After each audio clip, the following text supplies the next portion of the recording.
Pat Leonard, who covers the Giants for the New York Daily News, also hosts a podcast, Talkin' Ball with Pat Leonard. Check it out on YouTube, TikTok, IG, and all that. He joins us today to talk some Big Blue and specifically Jaxson Dart. Pat, you were on with us back at the Javits Center for Fanatics Fest, and we're talking about Jaxson Dart. You said this could be the case that maybe we'd see him sooner than later. Did Daboll give an answer on why he made this change ahead of their Week 4 matchup?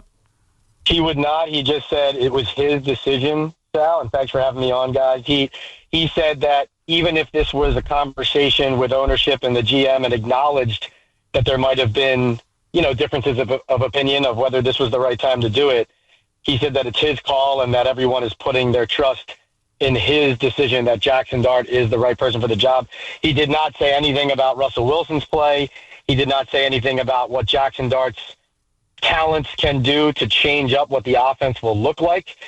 But he does believe this is the right time for it to happen. He was asked about his job security and whether it was related to that. He said, no, it's just related to essentially giving the team the best chance to win. So we know, though, that he's been trying to get this kid on the field ASAP, and now it's happening here in Week 4. It just feels abrupt here, Pat. I mean, what we were saying, and try to flush through a lot of different things here, if he's ready, after 3 games to come in and try to save everybody's job and save the season, then why wasn't he deemed at least worthy enough to compete for the job? Because Russ was anointed the starter right away. So it seems like a bit of a contradiction. What do you make of that? That's a great point. Yeah, well, I think the general manager as well, when they signed Russell Wilson, the general manager had a lot of confidence in Russell Wilson. And if you remember last year, Russell Wilson, they entertained signing him as an option, but he wanted to be guaranteed an ability to start for them, and they couldn't give him that with Daniel Jones in the building, and so he went elsewhere to Pittsburgh. This year, it felt like a preordained decision and agreement that Wilson would be the guy. And so I think, at this point, you have to question, you had Jameis Winston in the building, you have Jaxson Dart in the building. If you're truly trying to do the best thing for the team, why not make it a competition? Because now it looks absolutely ridiculous to preordain a guy to starter and not let anybody compete for the job. And then on the back end, bench him after 3 games, including one where he threw for 450 and 3 TDs. I think what it reflects is a disagreement and difference of opinion between the front office and ownership and the coach. I think the coach has wanted to play the rookie from the beginning, and I believe that that's why he said after the Washington game that he wasn't going to commit to Russell Wilson right away. We all heard the report 10 days ago that the Giants weren't in any rush to bench Russell Wilson and put Jaxson Dart in. Daboll was asked about that report today, and he said, I've only had conversations with the players. So the long answer down to a short one for you is I think there's an internal tug-of-war here over what the best thing to do at the quarterback position was. And now that Daboll is on the hot seat at 0-3, desperately needs a win, he's now deciding, all right, now it's my turn to go to my guy, and this is what I'm going to ride or die with. So you think there's a divide here, Pat? Forget about ownership for a second. Let's leave them out of it. Are Schoen and Daboll on the same page currently?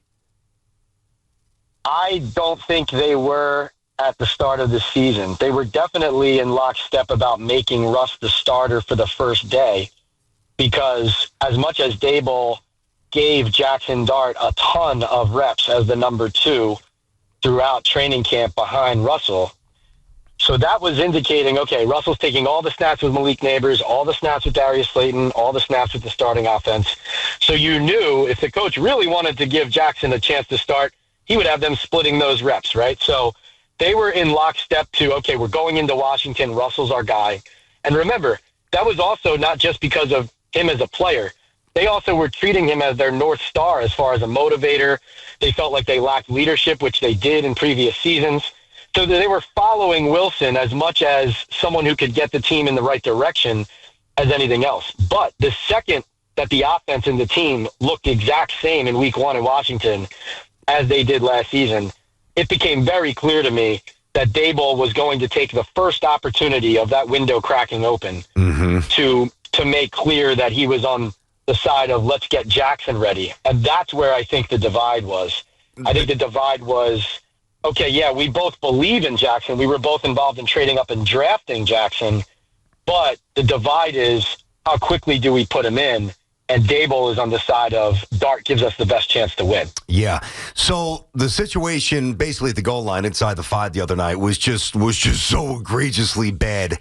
I don't know how you look 52 other guys in the eyes and say this quarterback's giving us the best chance to win. So I have no problem sending Russ to the bench. Was Jameis a consideration for a week or two? No, does not appear that way. Yeah, and I think so. Jameis is a weird case here because when they signed him, they didn't know how the first round of the draft was going to go. So there was a chance that they weren't going to land their guy, and they were coming into this season with Russell Wilson and Jameis Winston. Yep. And Jameis could be their backup. But once they drafted Dart, very clearly from the top down of this organization, they decided Winston was not going to see the field unless, there were injuries or it became absolutely necessary. What's interesting about that is, what's the reason for that? The reason is because he turns the ball over a lot. Well, Russell Wilson's out here turning the ball over left and right. As great of a game as he had in Dallas, his interception lost them that game along with the defense. And then he throws 2 picks in the first half against the Chiefs that undo their ability to win that game. So that's part of the reason why I felt Jameis should have had a chance the whole time. And I will say this, and I'm sure this is something that you guys have been talking about today too. If Jameis had played against the Chiefs, as much as Steve Spagnuolo had a good game plan, we all know Jameis would have gotten the ball to Malik Neighbors early and often, right? Mm-hmm. Jaxson Dart would have done that.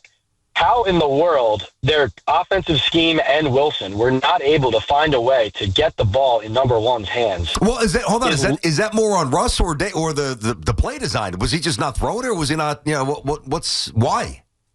Both. I think the primary culprit, honestly, was the game plan and the offensive scheme. And you have Malik running go routes and hitches against 2 deep zone, when really what you need to do is run jet sweeps and crossers and get him into windows of the defense and things of that nature, right? Even you saw that slant route they ran to Darius Slayton that it was an ankle tackle away from maybe him taking it to the house. And then we barely saw a slant route again the rest of the game. The part of it that was on Russell is that once the game plan is not putting you at an advantage, as a veteran quarterback, if there's any reason, BT and Sal, why you have Russell Wilson as your starter and you handing him this job, is because you want him to dip into that vault of experience to help you adjust on the fly, to check to the right plays. And granted, he was checking to runs early because there were 2 deep safeties and there's a lighter box and you're trying to run the ball. But that's also on the quarterback there to find ways to go back to the sideline and say, we're not going to score points if we don't unlock number one. As well as the fact that we all know that if Malik doesn't touch the ball early, he disengages, he gets frustrated. And so that's just short-sightedness combined with poor scheme, combined with a quarterback who just wasn't able to deliver on the type of experience he's supposed to have. BT and Sal on the Fan. We're talking with Daily News, a beat writer for the New York Giants, Pat Leonard. A couple of quickies here, Pat. We're running out of time. Who's calling the plays here moving forward? Daboll going to take that over now with Jaxson Dart at the reins? No, he was asked that. He said he still believes in Mike Kafka, so Kafka will continue calling the plays. And who's QB2 here? Is it clearly Russell Wilson, so Jameis is nowhere in the picture, and Russ is going to be okay being the backup?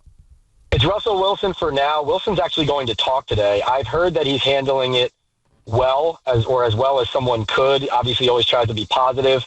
Wouldn't surprise me if down the pike here this season, they either trade him or he asks for his release at some point. Daboll was asked if he's going to ask for his release or if that's in the picture.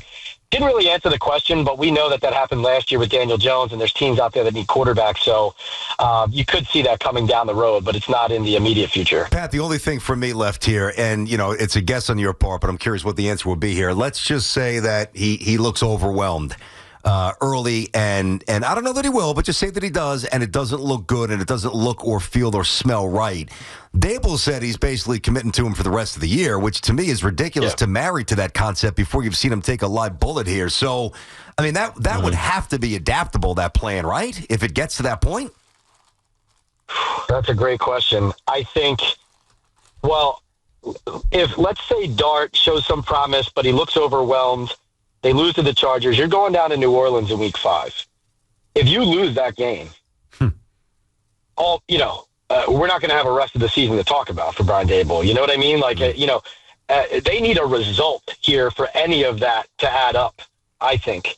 Now, if Dart needs to protect himself, he's a runner, but he's tough. He likes to lower his shoulders, similar to Daniel Jones used to do. He's got to protect himself, stay on the field. But I think the message to Daboll here internally, as they discussed it, deliberated their disagreements, is like, if we're doing this, we're doing it. There's no half measure here. Mm-hmm. We're not going to Jackson and then ruining him and then going back to Russell. For me, failing to get a result and putting Jackson on the field when it's obvious it's too early, from what we see on Sunday, that's just a recipe for accelerating your firing. Real quick, Pat, one-word answer here, or maybe a little bit more than one-word answer. Do you think that we could see at the end of the season Schoen staying, Daboll going? Yes, it's possible. I do think they need results, though. 3-14 doesn't get that done. But yes, the organization has sold to us that they are a collaborative pairing for years. But now I view them as separate entities. That's how they came out of last season with kind of the blame game. And I definitely believe it's possible Schoen stays and Daboll goes. Thank you, Pat. Great insight. Look forward to talking to you again down the line. Thanks, dude. Thanks, gentlemen. Pat Leonard, NFL columnist, Giants beat writer for the New York Daily News, Talking Ball podcast as well.